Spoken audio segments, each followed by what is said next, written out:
하나님 말씀을 보겠습니다. 창세기 4장 1절부터 보겠습니다. 창세기 4장 1절부터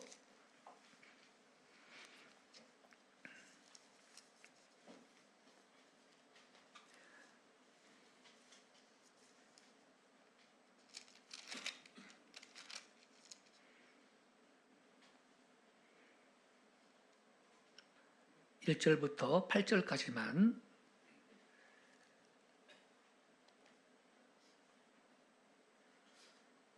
11절까지만 저랑 한 절씩 교독하겠습니다. 아담이 그의 아내 하와와 동침하매 하와가 임신하여 가인을 낳고 이르되 내가 여호와로 말미암아 등남하였다 하니라.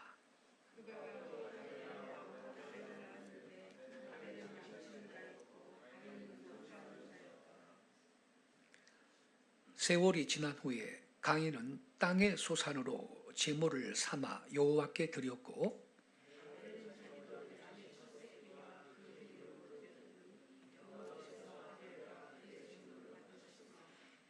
가인과 그의 제물은 받지 아니하신지라.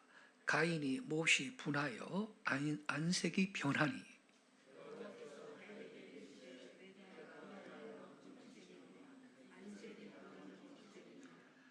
내가 선을 행하면 어찌 낯을 들지 못하겠느냐. 선을 행하지 아니하면 죄가 문에 엎드러져 있느니라. 죄가 너를 원하나 너는 죄를 다스릴지니라.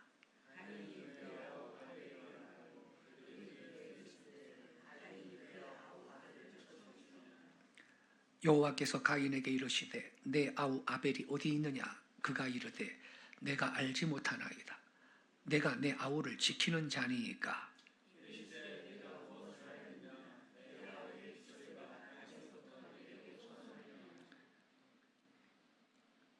(11절을) 같이 읽겠습니다.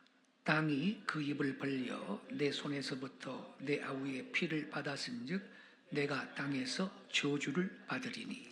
아멘. 오늘 아침에 함께 읽은 이 본문 말씀 중심으로 가인과 아벨 이러한 제목 아래 말씀을 드리겠습니다. 본문에 보면요, 아담과 하와의 아들 가인과 아벨이 하나님 앞에 제물을 바쳤고요. 그 결과로서 형제 간에 틈이 생겨서 가인이 아벨을 죽인 끔찍한 그 사건이 여기 본문에 나옵니다.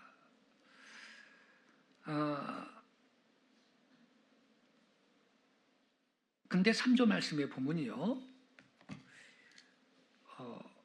세월이 지난 후에 가인은 땅의 소산으로 제물을 삼아 여호와께 드렸고 아벨은 자기도 양의 첫 새끼와 그 기름으로 드렸더니, 이 구절 가운데 세월이 지난 후에, 여기 세월이 지난 후에라고 번역된 구절은요, 히브리어 표현을 그대로 직역을 하면 날들의 끝에, 이런 말입니다. 날들의 끝에 가인이 땅의 소산으로 제물을 삼아서 하나님께 드렸고 아벨은 양의 첫 새끼와 그 기름으로 드렸다, 이 말입니다. 날들의 끝에라는 뜻입니다. 날들의 끝은 제7일입니다. 토요일. 달력에 있는 순서대로 원래는 미국 사람들처럼 읽어야 하는 겁니다. Sunday, Monday, Tuesday, Wednesday, Thursday 이렇게 해가지고 일요일이 맨 먼저 나오는 거죠. 그래서 이제 일곱째 날이 토요일이죠. 토요일. 그러니까 토요일이 날들의 끝이요. 결국 가인과 아벨은요, 당시에 일곱째 날을 하나님께 예배하는 특정한 날로 지켰다라는 뜻인 겁니다, 여러분. 이해되시죠? 이건 당연한 거예요. 하나님께서 엿새 동안 천지를 창조하셨고 일곱째 날에 안식하셨고 그 일곱째 날들의 끝입니다. 토요일이죠. 그날을 복되고 거룩한 날로 구별을 하셨기 때문입니다. 창세기 2장 2절 이하에 이렇게 기록되어 있어요. 하나님이 그가 하시던 일을 일곱째 날에 마치시니 그가 하시던 모든 일을 그치고 일곱째 날에 안식하시니라. 3절에 이렇게 써 있어요. 하나님이 그 일곱째 날을 복되게 하사 거룩하게 하셨으니 이는 하나님이 그 창조하시며 만드시던 모든 일을 마치시고 그날에 안식하셨음이니라. 그래서 여러분, 가인과 아벨은 날들의 끝에 곧 일곱째 날을 하나님께 제사하는 거룩한 날로 지켰던 겁니다. 물론 여러분, 모든 날들을 창조하신 분 하나님이십니다. 그래서 모든 날들이 다 귀합니다만 일곱째 날은 다른 날하고 성별하여 하나님 앞에 예배하는 날로 거룩하게 지켰다라는 것입니다. 물론 가인과 아벨은 일곱째 날을 복되고 거룩한 날로 예배하는 날이다, 이런 사실을 어떻게 알았을까요? 자기 아버지 아담한테 듣고 배웠을 것입니다. 여러분, 아담은요 당연히 일곱째 날을 하나님께 예배하는 거룩한 날로 지켰을 겁니다. 가인과 아벨은 그러한 모습을 어렸을 때부터 보면서 자랐습니다. 의심할 여지가 없는 것입니다. 그리하여 가인과 아벨도 날들의 끝에, 즉 일곱째 날에 그들이 제사를 드렸던 것입니다. 일곱째 날은 하나님이 성별하신 거룩한 날이었기 때문인 겁니다. 여러분, 오늘날 우리들도 그렇습니다. 이대의 하루 주일을요 하나님께 예배하는 거룩한 날로 우리는 성별하여 지켜야 될 줄로 믿습니다. 성경적인 근거 있습니까? 있습니다. 요한계시록 1장 10절에 보면요, 요한계시록 1장 10절에 보면 이렇게 써 있어요. 주의 날에 내가 성령에 감동되어 내 뒤에서 나는 나팔소리 같은 큰 음성을 들으니. 여러분, 요한계시록은요 사도 요한이 쓴 거 아닙니까? 근데 사도 요한도 밤모섬에서 유배 생활을 할 때에 주의 날에 그렇게 홀로 예배하다가 주의 날에 계시를 받은 거지 무슨 월요일날, 화요일날, 목요일날 계시를 받은 게 아니다 이 말입니다. 여러분, 주의 날에 내가 성령에 감동되어 내 뒤에서 나는 나팔소리 같은 큰 음성을 들으니. 주일은 이렇게 거룩하고 특별한 날인 것입니다. 주일은 문자 그대로 주의 날인 것입니다.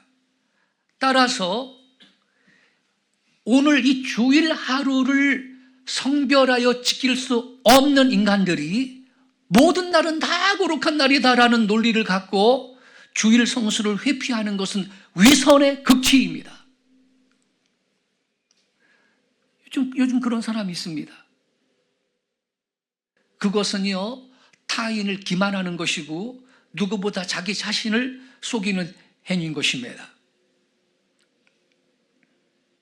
구약시대에는 이 주의 날이 제7일, 일곱째 날이었어요. 그래서 날들의 끝에 가인과 아벨은 이날 하나님 앞에 나가서 제사를 드렸던 것입니다, 여러분. 그런데 문제가 생겼습니다. 하나님이 가인의 제물은 받지 않고 아벨의 제물만 받았는데, 가인은 농사하는 사람이었거든요. 그래서 땅의 소산을 제물로 삼아 제단 위에 올려놓고 예배했습니다. 아벨은 양을 치는 목자였기 때문에 양의 첫 새끼와 그 기름을 제단 위에 올려놓고 하나님 앞에 바치면서 예배를 드렸습니다. 근데 하나님이 아벨의 제사만 받으셨습니다. 여러분, 우리 한국에는요, 옛날에 이 고대 직업이라는 것이 거의 다 농사하는 것이었고요. 농자, 처나, 지대본이라 이렇게 큰 그 글자를 천막에 써가지고서는 풍악놀이도 하고 그랬는데, 농자는 천하의 대본이다, 그렇게 불렀죠. 하지만 여러분, 중동 지방에 가면요, 고대부터 상당히 이 목축을 오래 했다라는 사실을 알 수가 있습니다. 그래서 여러분, 이 농사하는 거하고 목축하는 거, 이 두 가지는 인류의 조상들이 맨 처음에 가졌던 대표적인 직종이다. 이걸 여러분 알 수 있기를 바랍니다. 그런데 가인과 아벨이 제사를 바치게 되면서 문제가 발생을 한 것입니다.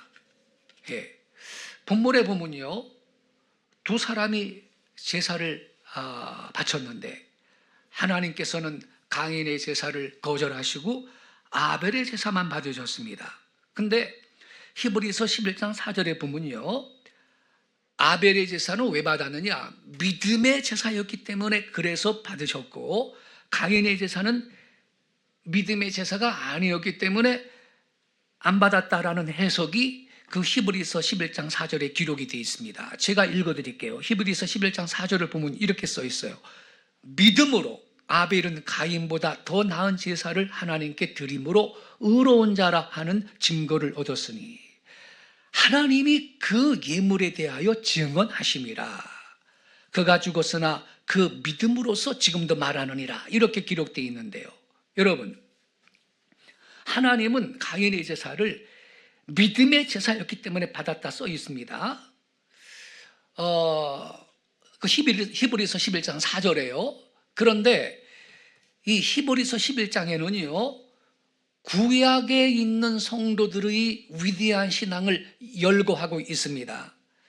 신앙은 같은 신앙이지만 사역과 일은 다 달라요.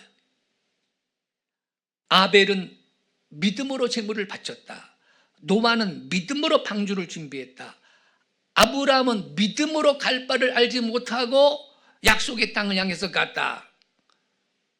모세는 믿음으로 바로의 왕의 공주의 아들이라는 그 영예로운 그 위치를 거절하고 주의 백성들과 고난받는 길을 선택했다. 이런 식으로 써 있어요. 하여튼 믿음의 동작은 다 달라. 믿음은 같은 믿음인데 말이죠. 같은 믿음이 모든 국면을 맞이해서 다르게 나타났습니다. 근데 그런 예 가운데 맨 처음 나오는 그게 뭐냐? 바로 아벨이었습니다. 이러한 의미에서 아벨을 우리는 신앙의 조상이다, 이렇게 말할 수가 있을 겁니다. 이 아벨의 제물을 하나님께서 믿음의 제물이기 때문에 받으셨고, 또 가인의 제물을 받지 아니했는데 이때에 가인의 얼굴이 변했다라고 써 있습니다, 성경에. 다시 말하면 가인이 대단히 노여했다라는 거죠. 왜 그랬을까? 가인이 생각하기에는요, 자기의 재물이 월등히 좋은데, 그래서 하나님께서 자기의 재물을 받으셔야 그게 마땅한 건데 자기의 재물을 받지 아니하시고 자기 아우의 재물은요 아무리 봐도 별거 아닌데, 왜냐하면 양도 살이 이렇게 찐 이만한 양이 아니고 그 첫 새끼요. 양의 첫 새끼하고 그저 기름으로 바쳤는데, 이 가인이 볼 때는요, 아무리 봐도 아벨의 그 제물이 자기 것보다 그 가치가 떨어지는데, 이거 뭐 잘못된 거 아니야 이거? 이렇게 생각이 들어가지고 그냥 불만이 막 일어나서 안색이 변한 겁니다.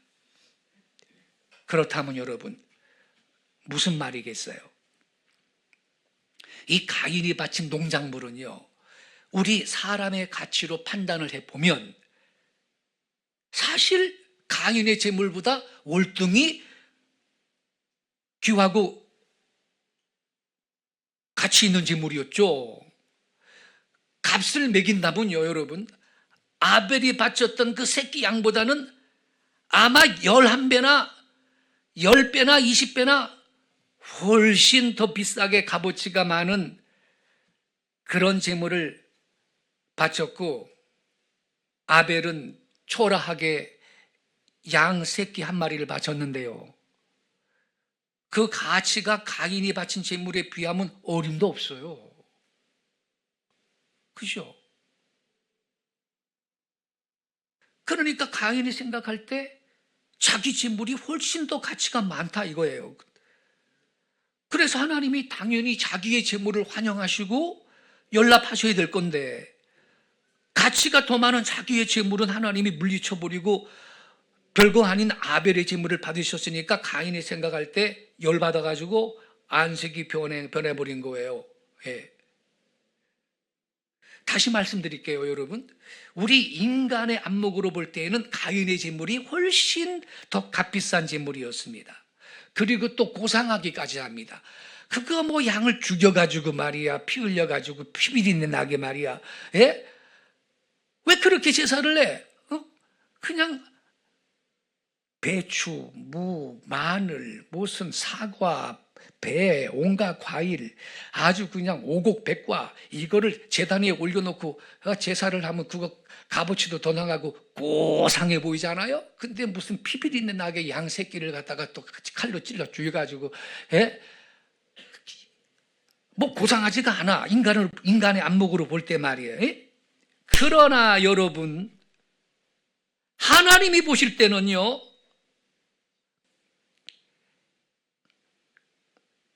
이 아벨의 제물이 월등히 우수한 제사였다라는 것입니다. 왜요? 가인의 제물은 믿음의 제물이 아니고요,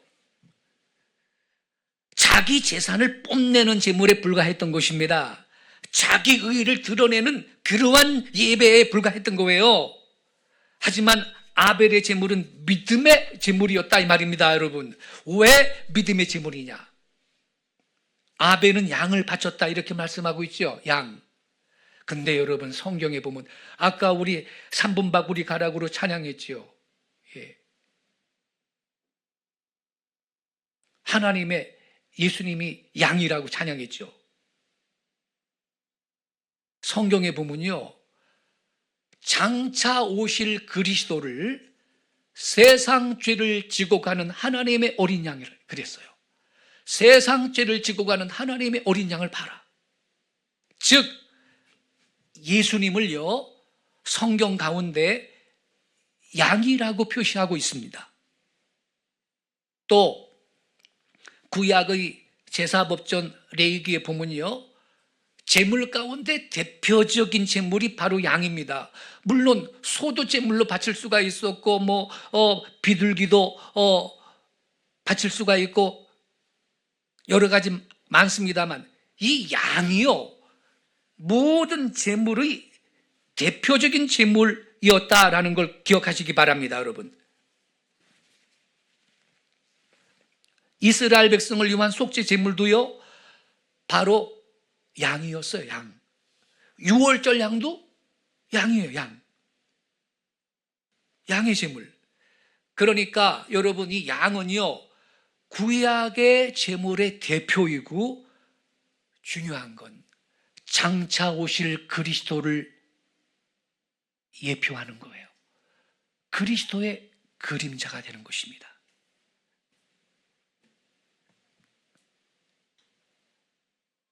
그럼 여러분, 결국 뭐냐? 아벨은 이 양을 바치면서 장차 오실 그리스도를 멀리서 바라보면서 믿음으로 제사를 드렸던 거예요. 결국은.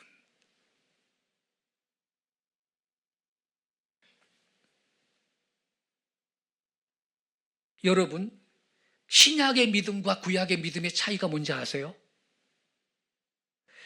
신약의 믿음은요, 이미 오신 그리스도를 믿는 겁니다. 하나님의 아들이시여 우리를 위해 대속해 주셨고 장차 재림하실 주님으로서 사도신경에 있는 바 그런 내용을 갖고 우리가 예수님을 믿습니다. 그럼 구약의 믿음은 뭐냐? 이미 오신 주님이 아니고요, 장차 오실 메시아를 멀리서 대망하며 믿은 겁니다. 그러니까 구약의 믿음이라는 것은 신약에 비할 때 대단히 약했습니다. 희미했습니다. 현재 저와 여러분이 알고 있는 것처럼 명백하게 알고 믿은 건 아닙니다. 그러나 하나님께서는 그런 희미하고 약했던 구약의 믿음이었습니다만 그 믿음을 믿음으로 인정하셔서 받아주셨던 것입니다. 이것이 히브리서 11장에 나와 있는 내용인 것입니다. 믿음으로 무엇을 했다? 믿음으로 무엇을 했다? 믿음으로 뭘 했다? 그걸 다 주 예수님을 향한 그 믿음의 행위로 간주하시고 받아주신 건데, 제가 그 근거를 하나만 읽어드릴게요. 그 히브리서 그 11장에 이렇게 써 있어요.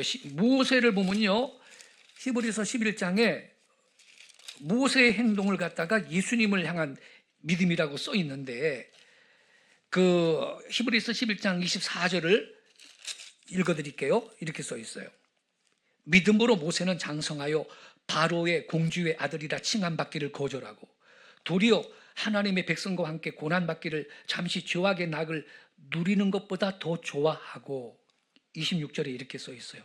그리스도를 위하여 받는 수모를 애굽의 모든 부하보다 더 큰 짐물로 여겼으니 이는 상 주심을 바라봅니다. 아니, 모세 때 예수님이 오시지도 않았는데 뭔 그리스도요?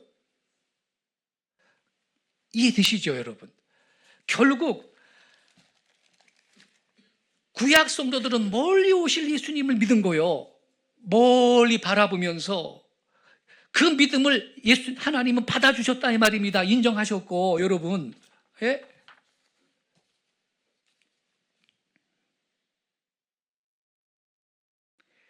요한계시록 4장에 보면요, 하나님의 나라에서, 천국에서 하나님의 보좌가 있고 거기에 어린 양 예수 그리스도가 있는데 보좌 주위에 24장로가 둘러서가지고 하나님 앞에 경배하는 모습이 기록되어 있거든요. 이 24장로가 누구냐? 여러 가지 해석이 있습니다만 대체적인 해석은 신구약 성도를 대표하는 분들이다 그래요. 신약의 성도들은요, 12사도의 기초 위에 생겼잖아요. 신약의 12사도와 구약의 12족장, 그들을 표시한다고 믿고 있는 거예요. 그러면 신약의 12사도라고 하는 것은 결국 신약의 모든 성도들의 대표고, 구약의 12족장이죠. 야곱의 12아들들의 12족장이라는 것은 구약에 있는 모든 성도들의 대표거든요. 그러니까 이 24장로라는 것은 신약과 구약의 성도들의 대표다, 이렇게 보는 거죠. 이런 신약과 구약 성도들의 대표가 하나님의 보좌 앞에서 함께 경배를 드리고 있거든요. 그러니까 신약의 성도도 구원받았습니다. 구약의 성도도 구원받았습니다. 어떻게? 그들은 멀리 바라봤습니다. 예수님을. 할렐루야. 구약의 성도도 구원받고 있는데 이 구약의 성도들의 믿음이 뭐냐? 멀리 오시는 메시아 예수 그리스도를 바라보는 그 믿음이었다라는 것을 깨닫기 바랍니다. 그런데 오늘의 본문에 창세기 4장에 최초의 메시아를 바라보는 믿음의 제사가 기록되어 있는 겁니다. 아벨에 바쳤던 양, 장차 오실 메시아를 멀리 바라보면서 드렸던 믿음의 제물이었던 것입니다. 그래서 하나님께서 아벨의 제사를 받으신 것입니다. 이게 사람의 무슨 시장 가격으로 쳐갖고 값이 얼마든지 상관이 없는 것입니다. 그래서 자막 좀 한번 보여주세요. 미디어팀 자막, 의자 좀 한번 보여주세요. 자, 여러분이 의롭게 되는 방법 알려드릴게요. 이건 일반 계시입니다. 성경은 특별 계시고 일반 계시. 여러분, 맨 위에 그 한자가 무슨 한자죠? 양이에요. 그 밑에 거는 나아자입니다. 나아자. 나는 나아자, I, 나아자입니다. 그런데 밑에 노란 글씨는 의자거든요. 오를 의자입니다. 의인할 때 오를 의자인데 양 밑에 나가 있는 거야. 그럼 의인이 되는 겁니다. 할렐루야. 저 양이 누구라고요? 예수님. 그래서 여기 계신 여러분들은 예수님의 보혈을 힘입어서 의인이 된 걸 믿으시기 바랍니다. 예. 저건 일반 계시예요. 우리는 양 앞에, 양 아래에 내가 서야 되는 겁니다. 어린 양 예수님 아래에 들어갈 때 저와 여러분은 의인이 되는 걸 깨닫기 바랍니다. 예. 그러니까 제가 어떤 유튜브를 봤더니 어떤 기독교 신자가 아닌 대학 교수가 그래 재물을 갖다가 이것저것 다 바치면 되지 무슨 양만 바쳐야 되고 하나님이 그걸 거절하고 왜 그런 식이냐 실컷 떠들고 있던데 모르면 좀 가만히 계시지. 기독교 신자가 아닌 사람이 이 깊은 영적 진리를 뭘 안다고.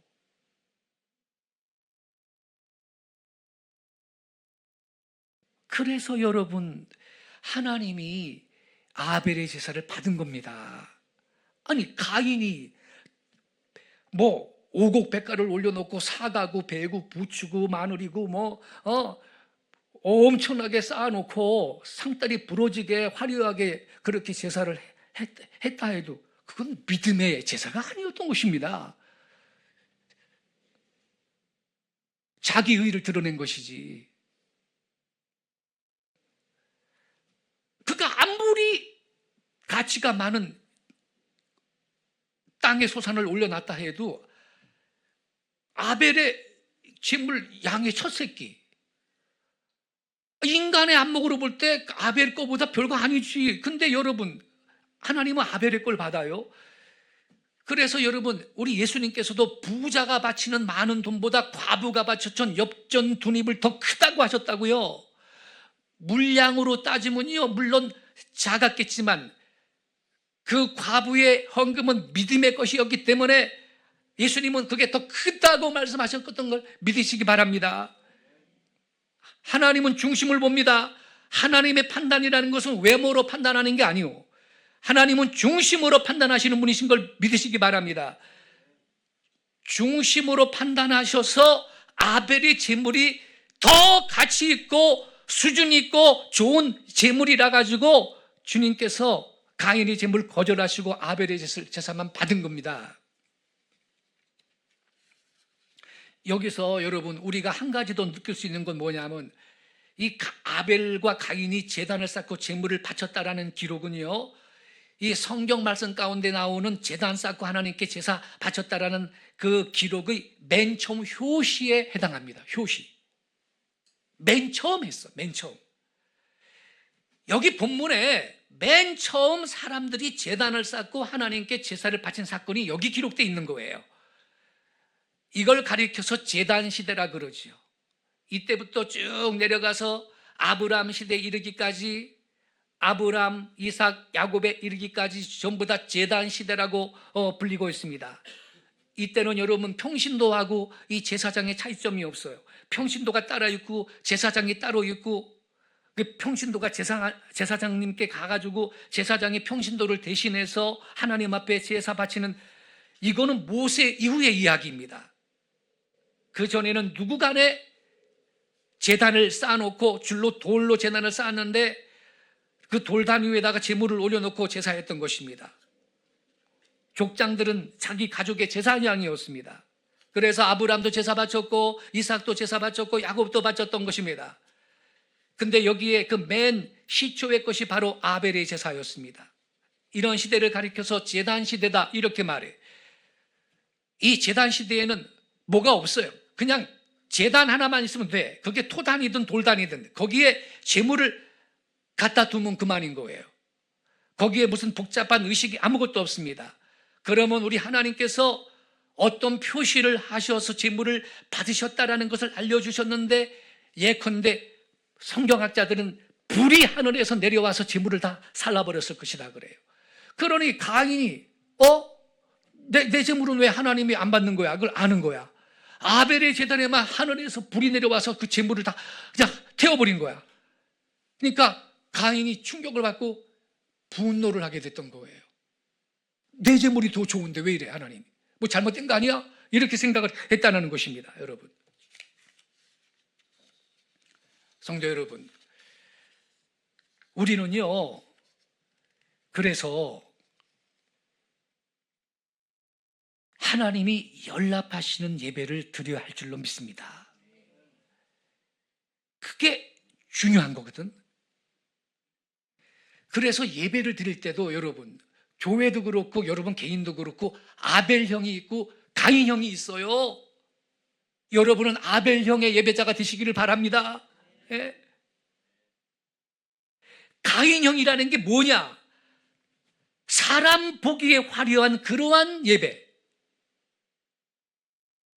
여러 사람들을 상대하고 있고 사람들한테 보여주기 위해서 하고 있고 사람들이 볼 때 굉장한 예배를 드리고 있는데 하나님께는 아닌 그런 예배가 있다니까요, 여러분. 그러니 하나님이 연락하시지 않지요. 그와 반대로 아벨형이 있습니다. 사람이 볼 땐 가인형에 비해서 대단히 초라해. 하지만 아벨은 참된 믿음의 제사를 바치고 있었거든요. 믿음의 예배를 드리고 있습니다. 하나님 앞에 상달되는 예배를 드리고 있어요. 예배팀도 그래요. 뭐 풀밴드를 다 가지고 말이죠, 온갖 화려하게 연주를 하면서 그렇게 예배하면 좋지. 그런데 차라리 좀 밴드가 부족하고 싱어도 부족해도 하나님이 더 기뻐 받으시는 우리 쉐키나 예배팀, 샘의 장막 예배팀 같은 예배팀이 있는 겁니다. 할렐루야. 예. 뭐가 더 중요합니까, 여러분?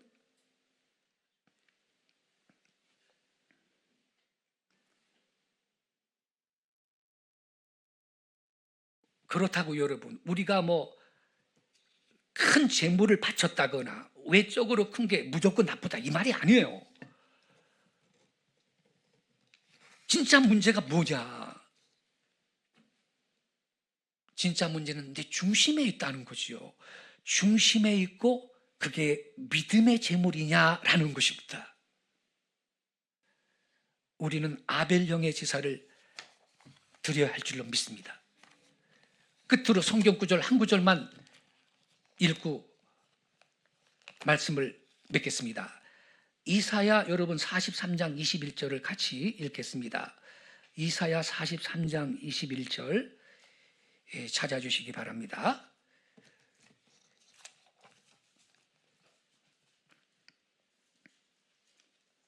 같이 읽겠습니다. 시작. 이 백성은 내가 나를 위하여 지었나니 나를 찬송하게 하려 함이니라. 할렐루야. 자, 제가 이 구절 몇 번 설명을 했는데요, 이 백성은 물론 주의 백성입니다. 하나님 백성은요, 내가 나를 위하여, 하나님께서 나를 위하여 지었대. 근데 이 지었나니라는 말이 창조했다라는 뜻이 아니고 히브리어 성경, 히브리어는 조성했다라는 뜻입니다. 자, 이 백성은 1차적으로 이스라엘 백성입니다. 지구상에는 많은 민족, 많은 백성이 있는데 그들이 하나님 앞에 찬송해야 안 해요? 안 하고 잡귀신들한테나 제사를 하잖아요. 그래서 하나님이 당신한테 예비하는 당신의 백성을 지구상에 조성한 게 이스라엘 백성인 걸 깨닫기 바랍니다. 이거 여러분 기억하고 계세요? 이 백성은 내가 나를 위하여 지었나니, 이 지었나니라는 말이 창조했다라는 뜻이 아니고 조성했다라는 뜻이에요. 이유가 뭐라고요? 지구상에 많은 민족, 많은 백성이 있는데 하나님 앞에 예배하는 백성은 없고 다 귀신한테, 헛된 우상한테 제사하잖아요. 그래서 하나님은 하나님 앞에 예배하는 백성을 조성하셨다는 거야. 그래야 그 하나님의 백성이 뜻과 힘을 다해서 하나님을 찬양하고 제사하는 걸 이방 사람들이 보면서 너희들의 신은 어떤 신이냐라고 질문하게 되는 거예요. 너희들의 예배를 보니까 너무 감동이 된다. 우리랑 차원이 다르다. 너희들이 믿는 신은 어떤 신이냐라고 질문을 하게 되는 거예요. 그래서 하나님이 이 지구상에 하나님을 찬양하는 백성을 조성한 겁니다, 여러분. 그래서 여러분, 예배의 중심은 찬송인 걸 깨닫기 바랍니다. 자, 우리가 예배할 때 기도도 해요. 근데 기도의 내용은 대부분 주시옵소서, 주시옵소서 이런 게 많아. 설교 들어요. 설교도 내가 은혜를 받아. 그죠? 그런데 순수하게 하나님한테만 올라가는 것은 찬송하는 시간입니다. 할렐루야. 그러니 우리가 1시간이나 1시간 반 예배할 때 어느 시간이 많아야 될까요? 찬송하는 시간이 많아야 될 걸 믿으시기 바랍니다. 그래서 우리가 찬양팀과 함께 지금 찬양하는 거예요. 세 곡, 네 곡. 절대로 이거 준비 찬송 아닙니다. 찬양 자체가 예배인 것입니다.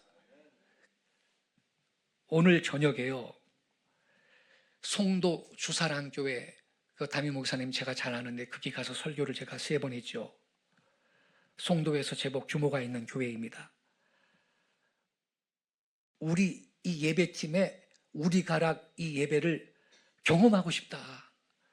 예배팀 좀 모여달라 그래가지고 오늘 거기는 저녁 예배가 7시래요. 예, 우리 예배팀이 가서 찬양을 인도할 겁니다.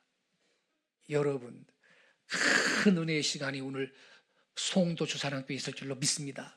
예. 저는요, 이러한 예배가 한국교회 모든 교회 가운데 퍼져나가기를 원해요. 우리 손혜선 목사님이 그렇게 살아생전 원했던 이 예배가 앞으로 통일되면요, 이 예배가 있어야 북한을 세울 수 있지, 무슨 뭐 비트 센 저기 서양식 음악 갖고 북한 청년들이 그 금방 북한 사람들이 마음을 쉽게 안 열어. 근데 이 찬양하면 북한 사람들도 다 열어. 이건 임상실험 끝났어요. 탈북자들 모임에서 그 우리 그 서양 그 소위 경배 찬양곡 있죠. 경배 찬양곡으로 어느 찬양팀이 찬양을 했더니 탈북자들이 이러고 하고 있다가 손 목사님 계실 때 세매장막팀이 우리 가락으로 찬양했더니 다들 반응을 하고서 함께 찬양을 한 거예요. 할렐루야. 예. 우리 한국인은 우리 정서에 영합하는, 우리의 영적인 DNA에 일치하는 이러한 가락으로 예배도 해야 할 줄로 믿습니다. 예. 그래 여러분, 이 백성은 내가 나를 위하여 지었나니 나를 찬송하게 하려 함이니라. 그래서 여러분 개인적으로도 다윗처럼 하루에 7번 찬송하시고, 우리는 하나님 앞에 예배하러 모일 때 우린 예배팀과 함께 찬양하는 시간이 많아야 되는 거예요. 과거에 코로나 전에는 우리는 기본 30분 찬양했어요. 일어나서 손을 두고. 근데 좀 줄었습니다만 우선 우리 3분박 우리 가락 예배할 때부터 좀 찬양 시간을 좀 더 늘려가면서 다시 회복하기를 소망하고 있습니다. 하나님은 찬양 중에 거하십니다. 찬양 가운데 임재하셔서 우리 가운데 기적을 베푸시는 능력이 하나님인 걸 믿으시기 바랍니다. 아무쪼록 우리 성도님들은 오늘 본문 말씀을 신비에 새겨서 하나님이 언제든지 우리 예배를 연락하시는 아벨형 예배자들이 되시기를 예수님의 이름으로 축복합니다. 기도하겠습니다.